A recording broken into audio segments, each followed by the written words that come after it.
સુરતના કાપોદ્રા વિસ્તારમાં માતાના પડખામાંથી અપહરણ કરાયેલી 3 વર્ષની માસૂમ બાળકીને સુરત ક્રાઇમ બ્રાન્ચે મધ્યપ્રદેશના રતલામ પાસેના બજના ગામેથી હેમખેમ શોધી કાઢી સફળ ઓપરેશન પાર પાડ્યું।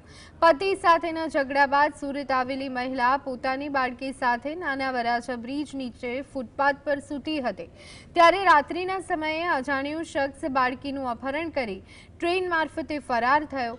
સીસીટીવી અને ટેકનિકલ સર્વેલન્સના આધારે પોલીસે પીછો કરતા પોલીસની ભીસ વધતા અપહરણ કરતા બાળકીને રસ્તામાં મૂકી અને ભાગી છૂટ્યો। આખરે માસૂમ બાળકી સુરક્ષિત રીતે મળી આવતા પરિવારે રાહતનો શ્વાસ લીધો। જ્યારે પોલીસે અત્યારે ફરાર આરોપીને ઝડપી પાડવાના ચક્રો ગતિમાન કર્યા છે।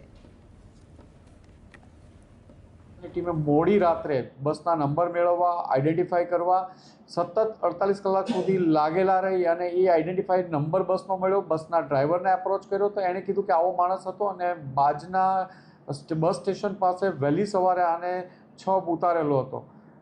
એક પણ સેકન્ડનો ટાઈમ બગાડ્યા વગર ક્રાઇમ બ્રાન્ચની તમામ ટીમો તરત બાજના સ્ટેશન પાસે ગઈ। એક માણસે સામે આવીને કીધું કે કાલે એક બેનને કોઈ બાળકી મળી છે અહીંયા અને કોઈ મૂકીને જતું રહ્યું છે કે કોઈ બાળકી એક બેનને મળી। તાત્કાલિક એ બાળકીનો ફોટો મેળવી એમના મા બાપને દેખાડવામાં આવતા ખાતરી કરતા એમણે કીધું કે એ જ બાળકી છે એટલે બાળકીને લઈ અને પરત ક્રાઇમ બ્રાન્ચની 2 ટીમ આવી ગઈ।